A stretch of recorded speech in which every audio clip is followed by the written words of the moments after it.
La lutte contre la maladie à coronavirus aura constitué l'un des sujets majeurs abordés au cours de l'année 2020. S'il ne fait aucun doute sur le foyer originel de la pandémie, découvert il y a près d'un an en Chine, plusieurs querelles sur les médicaments à utiliser n'ont pas fini d'alimenter des suspicions sur l'origine réelle de la maladie. Honneur et fidélité du samedi 5 décembre 2020, le temps de l'éditorial avec le capitaine de frégate, Cyril Serge Atonfak Nguemo, chef de division de la communication.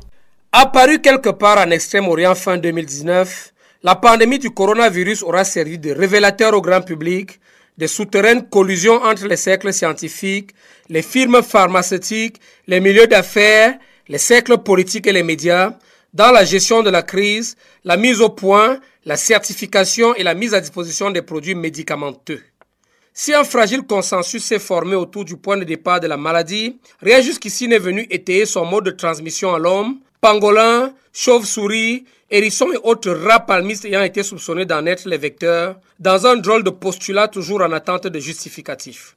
Au rythme des palinodies parfois burlesques notées dans les déclarations des scientifiques de renommée internationale, à la fréquence élevée des vaines hésitations enregistrées dans l'application des mesures restrictives de l'activité sociale, au boucan des désobligeantes et dangereuses chamailleries autour des traitements administrés aux victimes du coronavirus, le commun des mortels a fini par subodorer un rien d'insolite dans l'affaire Covid.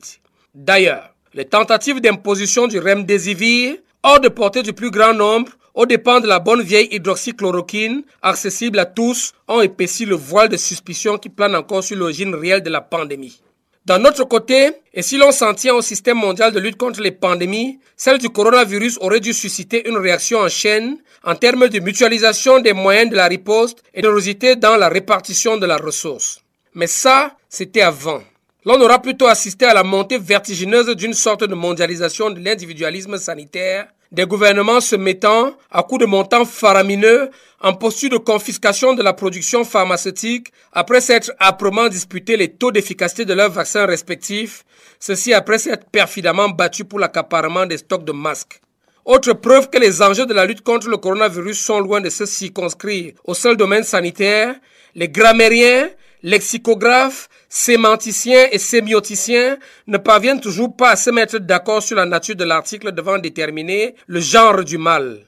Moralité, Covid-19 se décline indéfiniment au masculin comme au féminin, question de ne léser personne. En dressant le bilan humain de la pandémie, l'on s'aperçoit qu'avec 51 000 décès sur 1,3 milliard d'habitants, l'Afrique présente le taux de mortalité le moins élevé de tous les continents. Les premiers surpris par cette performance digne d'éloge sont les Africains eux-mêmes, présentés comme une espèce en voie d'extinction par les plus savantes prédictions. Les loges médiatiques auront tant et si bien forcé sur le trait que l'on verra une curieuse vague migratoire d'Africains quittant le continent maudit pour trouver refuge sous des cieux réputés immunisés contre le coronavirus. Et que dire de ces personnels soignants africains qui déclaraient leur fatigue et désespoir sur les antennes des médias étrangers, tout simplement parce qu'ils avaient entendu que sous d'autres cieux, les services sanitaires supposément mieux équipés que les nôtres étaient débordés et leur personnel désespéré. Dans cette ambiance d'afro-pessimisme teinté de condescendance, seuls quelques courageux osaient mettre en exergue les mesures prises par nos pouvoirs publics ainsi que l'esprit civique des Africains. La suite de l'histoire, on la connaît. La suite de l'histoire, malheureusement ou heureusement, on la connaît. Mais le temps n'est pas à la jubilation. En effet, il n'est pas déraisonné de penser que l'une des multiples mutations du coronavirus puisse particulièrement cibler le génome africain, lui dont le système immunitaire déjoue de manière tout à fait étonnante et les astuces du microbe et les prédictions des experts eschatologie africaine. Le temps n'est surtout pas à la jubilation.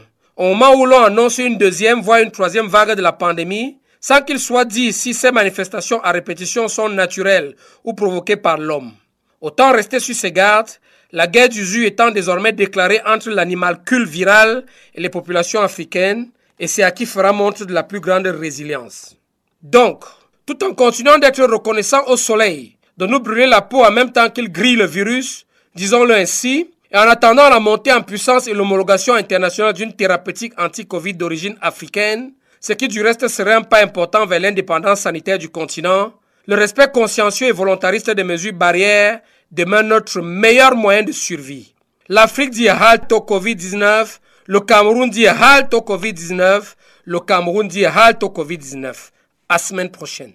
The English version of today's editorial presented to you by Major Iwome Medang Mata, head of the Communication Unit of the Communication Division in the Ministry of Defense. Appeared somewhere in the Far East at the end of 2019, the coronavirus pandemic will have served as an eye-opener to the general public of the underground conspiracies between scientific circles, pharmaceutical companies, business circles, political circles, and the media in the management of the crisis, the development, certification, and availability of medicinal products.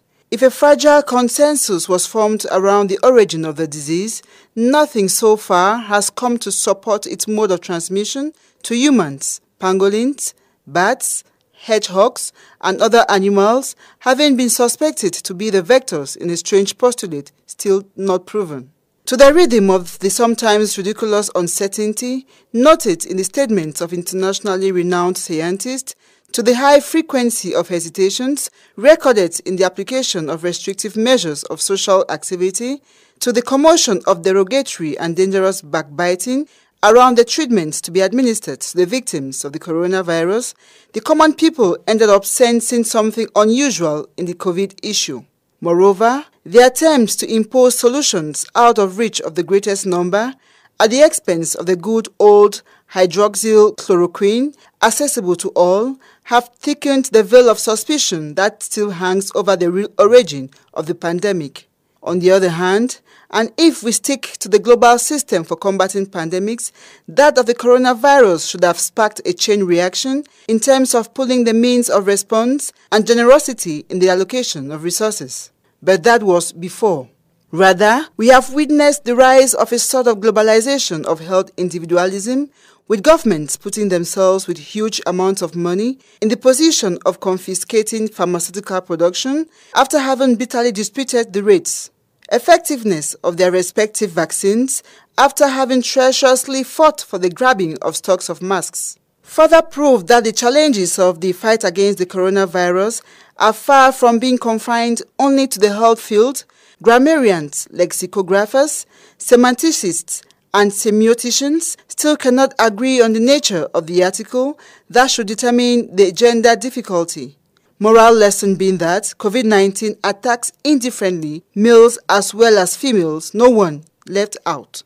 Taking the human toll on the pandemic, we see that with 51,000 deaths out of 1,300,000,000 inhabitants, Africa has the lowest death rate of all continents. The first surprised by this commendable performance are the Africans themselves, presented as endangered species by the most learned predictions. The media lodges will have pushed so hard that we will see a curious migratory wave of Africans leaving the accursed continent to find refuge under skies deemed immune to the coronavirus. And what about these African healthcare workers who declare their fatigue and despair on foreign media outlets quite simply because they had heard that in other skies the health services supposedly better equipped than ours are overwhelmed and their personnel desperate? In this atmosphere of Afro-pessimism, shaded with arrogance, only a few courageous people dare to highlight the measures taken by our public authorities as well as the civic spirit of Africans. We know the rest of the story. But this is not the time for jubilation. Indeed, it is not unreasonable to think that one of the multiple mutations of the coronavirus can particularly be targeted towards Africans whose immune system fails in a quite astonishing way, and the tricks of the virus and the predictions of African eschatologists.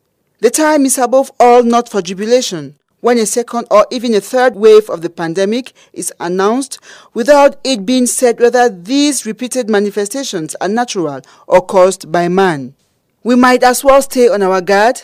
The war of attrition now being declared between the viral atom and the African populations, it is about who will show the greatest resilience. So, while continuing to be grateful to the sun for burning our skin as it burns the virus, let's put it that way, and while waiting for the rise and international approval of anti-COVID therapy of African origin, which moreover would be an important step towards health independence of the continent, conscientious and proactive compliance with barrier measures, which remains our best means of survival. Africa says stop COVID-19. Cameroon says stop.